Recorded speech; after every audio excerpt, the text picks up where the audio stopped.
Hi, my name is Rabbi Yosef Tropper, and I thank you so much for joining. This is Parshas Vayigash, and the title is Multiple Meanings. And the purpose of this segment is to provide a short and thought-provoking idea on the Parsha.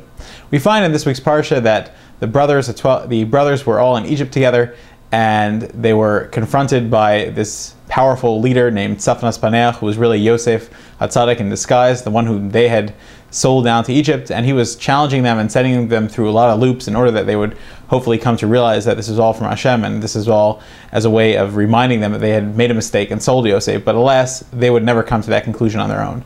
So they were faced with the fact that Binyamin was accused of stealing the Gevia, the goblet, and Yehuda was responsible for Binyamin's safety.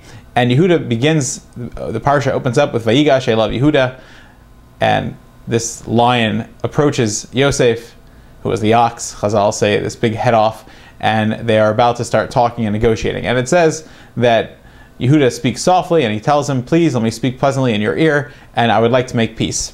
And that's a simple reading of the Psukim. Yehuda came to make peace. However, Rashi brings down other midrashim that say a whole different approach. Other midrashim say that Ki kamocha keparo, you are like Paro. It wasn't meant as a compliment, but rather it was meant as a threat. Binyamin, he said to Yosef, you should know, Binyamin's grandmother, Sarah Imenu, was kidnapped by Paro, and Paro got really badly hurt and very badly punished because of that. And the same thing's going to happen to you. And just like Paro doesn't keep his word when he makes his promises, so too you don't keep your word, and you promised us that if we brought down Binyamin, we'd all be safe, so you're a liar.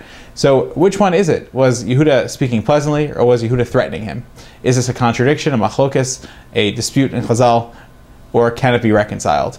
And this is the question that anyone that reads through the Rashis has, and anyone that reads through the Midrashim, there seems to be a contradiction here. However, Rav Yaakov Kamenetsky, Zecher Tzadik Livracha, in his Pirush on Chumash, Emes LeYaakov, he explains a very big yesod throughout all of Chumash. And he says that very often, when Chazal seem to be saying contradictory things, it can be put together. And of course, Chazal tell us, Elu ve'elu divrei Elokim Chaim, there's a connection behind all arguments, and there's a depth of Torah knowledge and understanding somehow that they all get together. But this one particularly is very simple. It says that Emes LeYaakov, Yehuda meant both. On the one hand, Yehuda said, I'm willing to come and talk in peace, and I'm willing to negotiate with you in a way that we can walk away from it with a very peaceful resolution for both of us. However, Yehuda also stated to Yosef that I'm also ready, willing, and able to wage war against Egypt, just like I did in Shechem, and I will not stand by. Just like the brothers did in Shechem, Shimon and Levi, so too I, Yehuda, am ready, willing, and able to stand here and do something proactive in order to ensure for the safety of Binyamin. And so really both things were being said. And Rav Yaakov Kamenetsky explains that many Chazals that seem to say contradictory things can be reconciled this way, that really there was a dichotomy of two things, and opposite things that were being said at the same time. And I think that one important lesson that I learned from this is that very often we have to ask ourselves, do we have multiple meanings? What do I mean when I say things? Or better yet, when I'm saying things and I'm trying to give over a positive message, are there other negative messages being said? And if there are, is that on purpose? And are they things that should be fixed, etc.? And of course, Yehuda was justified for, number one, trying to make peace, but number two, showing Yosef that he meant business. In fact, Chazal even tell us that when Yosef saw that the brothers just were not getting it, they were not going to understand that this was a punishment for them selling him, then he finally realized that he just had to reveal himself before Mitzrayim got destroyed. So Yosef got both messages as well.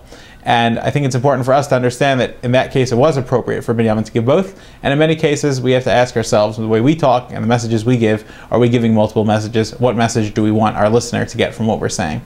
I thank you so much for listening, and I welcome your questions, comments, and sponsorships as well.